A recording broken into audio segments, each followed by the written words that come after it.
Baik guys, Assalamualaikum warahmatullahi wabarakatuh guys. Kembali lagi bersama saya orang lembur dan Bung Hairudin ya dari ujung negeri Anta Beranta ya.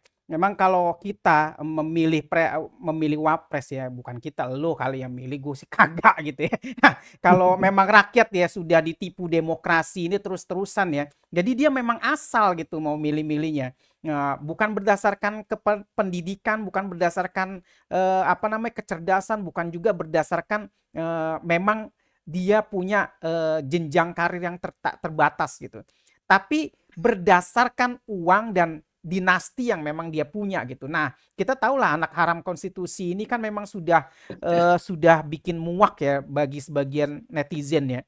Ya nggak tahu sih kalau kaum 58% ya yang milih kemarin, kita nggak tahu itu surveinya bener apa enggak gitu kan. Tapi kita tahulah kalau netizen yang cerdas itu dia nggak mau terima, kok ini punya wapres kok kayak gini gitu. Nah, dari fajar.co.id ya, Lukas Suarso sebut Gibran tak punya kapasitas ya. Kita punya wapres culun, bingung, linglung. Ini memang narasi yang memang bisa kena UU ITE tapi sebenarnya. Tapi mau gak mau ya, dari semenjak si Roy Suryo mempresentasikan tentang Fufu Fafa itu tidak ada bantahan dari dia tentang Fufu Fafa tersebut ya. Udah komentarnya sadis-sadis, ya jorok, terus bernada pornografi, ya. Terus nggak ada lah sama sekali tentang pendidikannya. Nah, Bung Hairudin ya sebagai mahasiswa cerdas ya seharusnya sih yang seharusnya bisa jadi wapres ya. Tapi kita tahu ya jabatan itu dalam Islam itu kita nggak bisa minta-minta atau memohon-mohon atau mengemis-ngemis ya, nggak bagus gitu, nggak boleh lah dalam Islam. Nah, dalam Islam itu jabatan itu sebagai sebuah apa namanya sebuah musibah ya dan harus dipertanggungjawabkan kelak di akhirat. Nah, tapi kita tahu ya Wapres ini kan ya sama Bung Hairudin ya mungkin lebih tua Bung Hairudin ya atau memang seumuran ya. Nah, gimana Bung Hairudin sebagai mahasiswa cerdas, idealis, kritis menghadapi apa namanya Wapres yang culun bingung linglung ini? Gak tega saya sebutnya. Gimana Bung Hairudin? Iya. Bismillahirrahmanirrahim. Assalamualaikum warahmatullahi wabarakatuh. Usia saya dengan Mas Wapres ya, apa namanya, tentunya tuaan Mas Wapres ya. Oh gitu. Kalau Iya iya saya iya. kalau saya lebih tua, otomatis saya bisa jadi Wapres. Hmm. Enggak, bercanda ya. Karena dalam sistem demokrasi ya, untuk menjadi pemimpin itu ya pasti butuh modal yang besar, bukan hanya elektabilitas, tapi juga isi tas ya. Iya. Karena sistem demokrasi sekuler itu pasti menistayakan dalam proses ya kepemilian pemimpin adalah dengan metode one man one vote ya, satu orang satu suara, atau kemudian suara mayoritas itu apa namanya disebut dengan suara rakyat suara Tuhan. Vox Populi Vox Dei. Suara rakyat suara Tuhan. Padahal ketika kemudian rakyat apa namanya menolak menaikkan PPN, ya DPR malah menaikkan PPN secara tiba-tiba. Rakyat menolak undang-undang cipta kerja yang kemudian merugikan kaum buruh, tapi DPR tetap menggulirkan itu dengan semena-mena. Artinya ya bohong saja itu Vox Populi Vox Dei atau apa namanya itulah ya. Yang jelas memang dalam Islam jelas ya bahwa yang namanya jabatan ya atau kepemimpinan itu adalah amanah yang sangat besar ya, yang benar-benar pertanggungjawabannya itu dunia dan akhirat ya. Jadi memang dalam Islam kemudian tidak apa namanya disebutkan kriteria usia itu harus berapa itu tidak, tapi yang memang syaratnya adalah akil balik ya, yang memang ketika orang tersebut sudah berusia katakanlah yang laki-laki 15 tahun yang sudah akil balik, itu kalau dia mempunyai kecakapan, kemampuan, kapasitas, kapabilitas ya jadi pemimpin boleh ya, boleh ya. Banyak kok ya pemimpin dalam Islam itu yang kemudian menjadi sultan, menjadi khalifah di usia muda, tapi tadi punya kapasitas dan kapabilitas ya. Mm-mm. Khalifah Harun ar-Rasyid itu jadi khalifah di usia 20-an tahun. Muhammad Al-Fatih jadi sultan di usia 19-an tahun.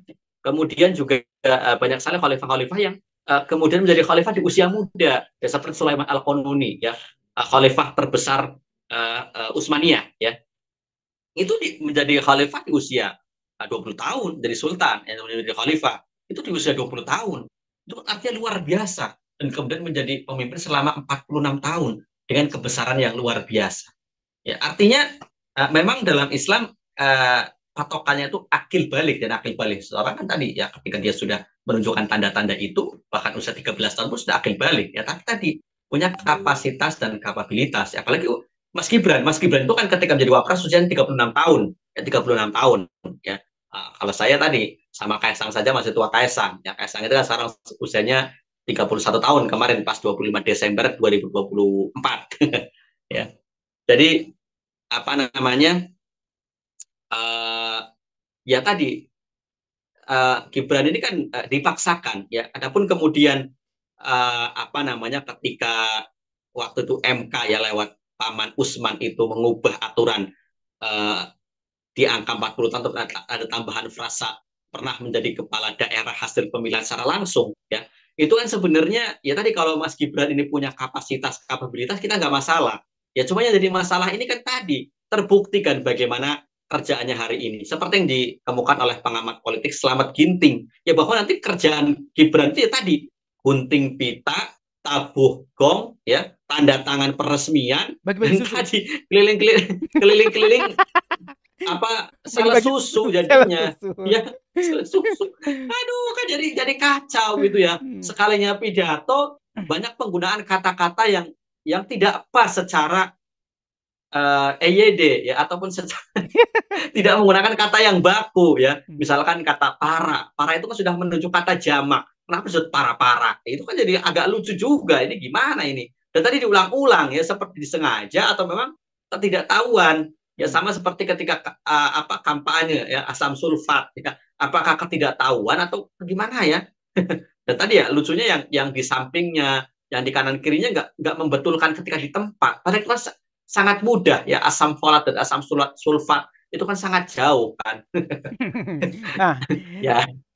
dari @silga76 ya, memang sudah terkonfirmasi bahwasannya dia pernah ada foto bareng. Terima kasih foto barengnya Cilit Pari ya, bahwasannya akun Cili Pari adalah akun Gibran. Nah, di beberapa netizen X juga sudah mengomentari atau sudah membongkar bahwasannya, dan Tempo juga sudah membuat konten ya bahwasannya 99,9% akun Fufu Fafa itu punyanya Gibran dan sudah memastikan seperti itu ya.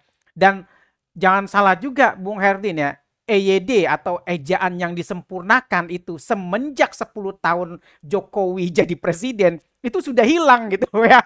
Dari semua dari zamannya apa? Dari semenjak dia sudah menstatementkan bahwasannya mudik sama tidak sama dengan pulang kampung. Terus apa lagi?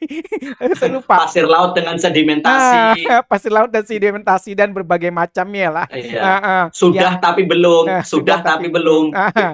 Dan kita tahu ya kalimat yang paling menohok dan apa yang paling fenomenal selama 10 tahun dia berkuasa itu adalah ya nggak tahu kok tanya saya gitu. Mungkin mungkin nanti nanti juga kalau rakyat yang pendukungnya si Jokowi ini, mungkin kalau kita ketika sudah di Jokowi sudah di ujung tanduk dan sudah rakyat sudah muak dengan kelakuan anaknya dan kelakuan dia selama menjabat gitu. Mungkin kita juga bisa sebut ya bahwasanya ya enggak tahu, kita rakyat nggak tahu, kok tanya saya, tanya Jokowi lah. Baik Bung Haridin ya. Nah, sebagai saran seharusnya sih Wapres itu kan nggak masalah sih, semesti muda gitu loh. Nah, tapi Bung Haridin bilang juga tadi ya nggak masalah kalau cerdas gitu. Tapi kan kita masalahnya adalah pendidikan di negara kita ini tidak pernah dijadikan dasar atau pembangunan gitu, atau tidak pernah diperhatikan. Ya walaupun itu kita tahu lah, saya pernah kerja di dunia pendidikan itu nggak ada lah 1 menit pun mereka untuk mikirin gitu loh. Untuk mikirin biar anak didik itu jadi pinter. Saya tahu persis gitu. Selama 8 tahun saya kerja itu. Tapi kemana kita harus mencari pendidikan yang benar gitu. Toh kalau punya uang, semisal punya uang ya mungkin ada pernah tuh orang Kementerian Pendidikan itu mempresentasikan pendidikan di luar negeri. Loh, kenapa dia tidak memprioritaskan perbaikan-perbaikan yang ada di negeri kita gitu loh. Nah, menurut saran Bung Hairudin gimana Bung Hairudin? Karena kan tingkat pendidikan Ya. kita tuh kan ya bisa dibilang minim ya, pengetahuan pun minim ya. Nah, gimana Bung Herudin nanggapinnya? Iya. Jadi kan pendidikan itu kan terkait dengan political will ya. Jadi terkait ada politik pendidikan, politik ekonomi dan lain sebagainya itu terkait dengan sistem yang diterapkan di suatu negeri. Ya. Dan kita tahu ya negeri ini kan menggunakan sistem kapitalisme.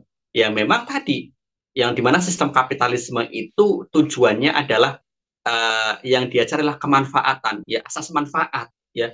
Jadi pendidikan itu ya pada ujungnya mereka lakukan untuk kemudian mengejar materi, ya bukan hanya sekedar mencari ilmu. Jadi kan sekarang itu banyak kemudian muncul ya apa kemudian sekolah-sekolah hanya untuk kemudian mengejar bagaimana nanti setelah lulus itu kerja, ya Iya, bukan hanya fokus pada bagaimana memuliakan ilmu, mencari ilmu, bagaimana memperbaiki akhlak dan lain sebagainya. Dan memang tadi apalagi dengan biaya pendidikan yang semakin mahal, ya gembar-gembornya saja pendidikan apa gratis apa wajib pendidikan 12 tahun. Ya tapi kan faktanya tadi banyak kemudian anak-anak yang harus mengubur mimpinya untuk melanjutkan sekolah ya minimal sampai lulus tingkat SLTA ya kan susah ya di samping ya tadi banyak yang kemudian secara ekonomi ya mungkin tadi SD SMA-nya gratis tapi kan tadi untuk kemudian seragamnya kemudian juga akomodasi berangkat ke sananya ya kalau rumahnya jauh bagaimana sedangkan orang tuanya ya walaupun tadi beasiswa juga terbatas ya karena tadi ya apa namanya kalau dalam Islam, ya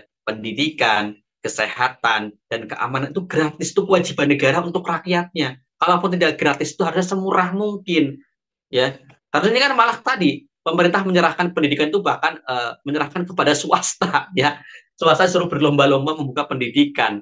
Ya akhirnya ya kita tahu seperti ini. Jadi tidak ada politik pendidikan di negeri ini.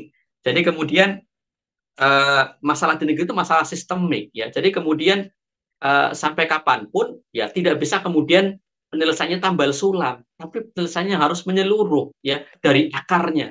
Ya bagaimana sistem ideologi apa yang kemudian diterapkan di negeri ini. Ya kalau sistemnya masih kapitalisme ya ujungnya seperti itu ya.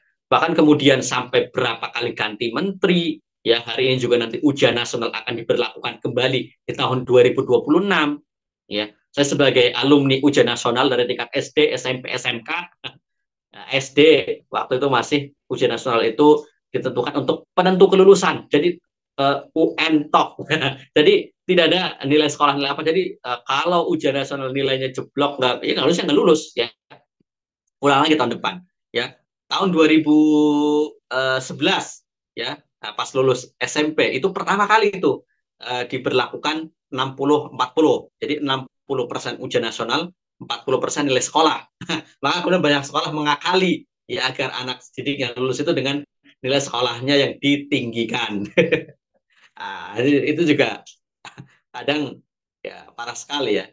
iya. Nah, kemudian di pas lulus SMK juga masih sama 60-40% ya, tapi pada waktu itu ujian nasionalnya sudah 5 paket ya. Jadi soalnya itu beda-beda antara apa yang duduk deretan 1 2 3 4 5 itu A B C D E A. Jadi kalau di satu ruangan 20 kelas ya berarti ada hanya cuma 4 orang yang sama soalnya paketnya A B C atau E ya C D E ya dan duduknya terpisah jauh. Nah, itu tapi ya kita lihatlah seperti apa nantinya ujian nasional 2026 apakah menggunakan sistem yang lama atau seperti apa. Tapi yang jelas kalau kita lihat ya. Tapi tadi ini tambal sulam ya. Jadi tujuan pendidikannya itu masih tadi bagaimana untuk kemudian mencetak tenaga kerja yang siap bekerja di pabrik, apalagi yang SMK ini kan benar-benar menjadi tenaga kerja yang sangat dicari sekali ya ketika kemudian lulus ya karena sesuai dengan kejuruannya, sesuai dengan tenaga apa uh, keahliannya yang menjadi pilihannya ketika masuk SMK itu. Nah, Baik. seperti itu. Jadi selama sistemnya masih sistem hari ini ya sangat mustahil lah ya kemudian akan ada perbaikan yang lebih baik ya. Nah, Jadi ketika sistemnya masih sistem kapitalis yang ada adalah keburukan ya, bukan kebaikan. nah, kita tahu ya, memang sistemnya itu memang sistemnya harus diperbaikin ya. sistem yang memanusiakan manusia ya, bukannya kerja kerja dari pagi sampai malam ke pagi, terus kadang dari pagi lagi sampai kadang lembur juga, bukan jadi kaya tapi tambah gila gitu ya. Kita tahu lah ya, bukan bukan jadi berkah tapi nambah sengsara gitu ya. Tapi kita tahu ya karena memang itu terkait dengan sistem dan kebijakan itu harusnya negara yang mulai berbenah diri tentang ini. Baik guys, itu saja dari kita berdua sebagai pencerahan dan semoga eh, menjadi perhatian bagi para pemangku pejabat ya, dan terutama para pejabat-pejabat di dunia pendidikan ya. Tolong cerdaskanlah ini anak-anak bangsa ya, agar tidak lagi terjadi kemiskinan yang merata ya. Ya, kita tahu ya kalau kalau pejabat punya duit dikit ya dia harus dilempar ke ke luar negeri ya biar aman gitu. Karena kita kemarin itu ada spanduk bahwa ketika nanti si miskin 99% ya tidak ada lagi yang untuk dimakan, maka tinggal si kaya lah yang jadi target makanannya gitu ya. Semoga itu tidak terjadi. Sekian dari kita berdua dari Ujung Negeri Anta Beranta bersama saya Orang Lembur dan Bung Herudin. Sekian, wassalamualaikum warahmatullahi wabarakatuh. Waalaikumsalam warahmatullahi wabarakatuh.